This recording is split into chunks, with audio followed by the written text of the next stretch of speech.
Hi. The video for today is 3 bonus ways to get happy. Last Friday and the Friday before, I did 3 ways each, including like connecting with friends and family and having gratitude in your life and having a purpose. Today, I'm going to talk about 3 things that I think you'll find really very helpful. And the first one is do things for others. The second one is mindfulness. And the third one is about therapeutic help and a little bit about what the titles mean and the advantages of talking to a counselor. That'll be at the end, so please hang in there. My name is Bill Clotty. I am a cognitive behavioral therapist, retired, but still in the world, and have spent over 45 years talking with folks and learned a lot from them, and I want to share that with you. So I'm going to start right away with doing things for others. This is just so critical.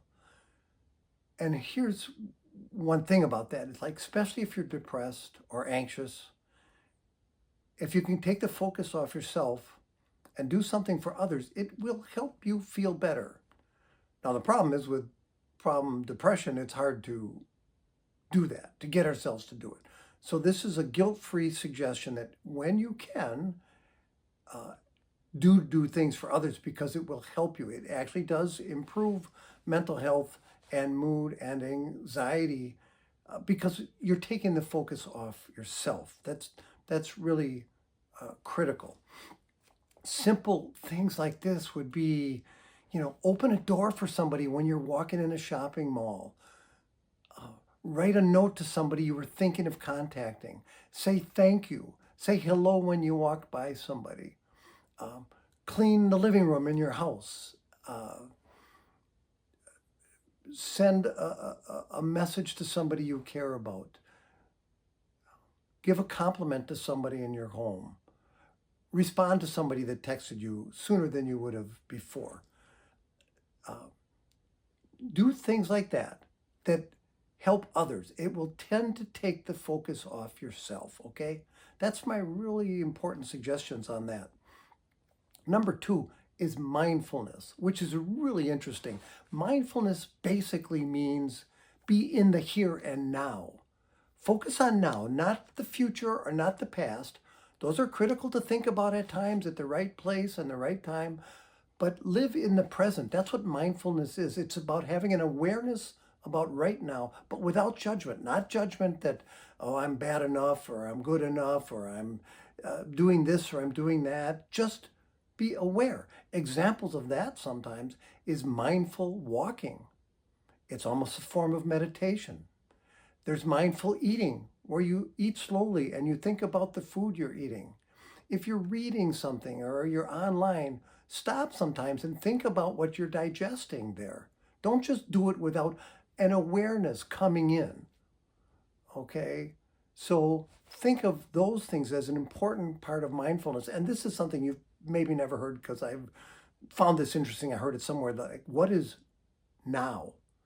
Now is, I like this interpretation. How long is now? How long does it last? The answer I got, which makes a lot of sense to me after all my years of paying attention to this stuff, is now it's about 3 seconds, okay? About a sentence or 2. Because as soon as that sentence is done, it's a little bit in the past and it's not yet in the future. So if you're walking around trying to be mindful, just be kind of mindful right now. What am I looking at? What am I doing? How am I feeling? What am I thinking? And you don't have to do any of that either. You don't have to judge it. You don't have to evaluate it. Just kind of take it in and put yourself in the present moment, because that's really all that matters in many ways, right? Is like, how happy am I now, or how helpful or how loving or how powerful am I right now? Not what I did in the past or what I might do. Those are great topics, but to be mindful, you're just paying attention to right now.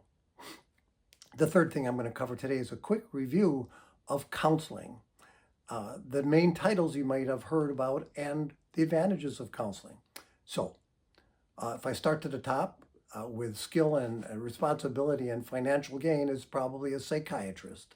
Psychiatrist is a medical doctor who specializes in medications or other ways of treating mental health instead of physical health. That's a psychiatrist. There's a psychologist who usually has a master's degree and actually a PhD in psychology or related field like that, social work maybe, but typically psychology. They often head programs, they often do therapy, they might tend to do research, but they're usually considered a PhD, and a lot of people go to counselors that are PhD psychologists. I would say the vast amount of therapy done in today's world is with a master's degree therapist, sometimes referred to as a psychotherapist. Therapists dealing with the psychological aspects of therapy instead of a physical therapist. That's a physical therapist. They often may have a master's degree too, or even a PhD. But a psychotherapist deals with the psychological health of a person, not the physical health so much. Usually a master's degree person like myself, that's what I have, a master's in social work. Many masters in social work also become a licensed clinical social worker in Wisconsin, that's what I am, or somewhere where you are typically paid by insurance companies to do therapy. You have met the hurdles for that, and the insurance companies might reimburse you directly for the work you do. Although you may not take insurance or you may not involve that, but if you go to a hospital for therapy or clinic, oftentimes that's the status of that person. There are also social workers. I also am a licensed clinical social worker, and I dealt for many years more with going into people's homes or working in a facility to help people deal a little bit more with the things going on in their lives than just their own mental health, depression, and anxiety. Here's a quick idea before you go, if you're still here, of what advantages there are to going to a counselor. I think they're strong, and I've done it myself when I've needed it. Not because I'm weak, but because I'm strong. And I know there's times when I can't answer everything myself.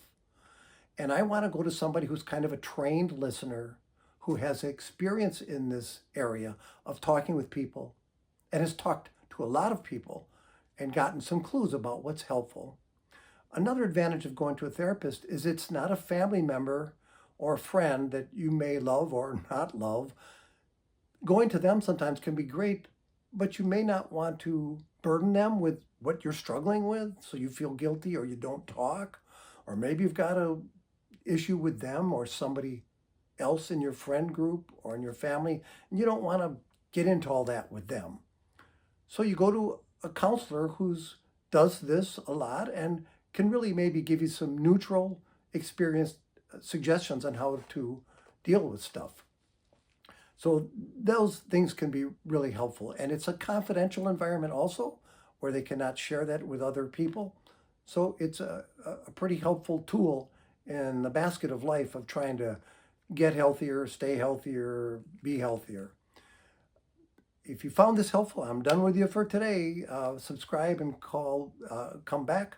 And I hope you have a good day. Thanks for listening. I'll be here next Friday. Goodbye.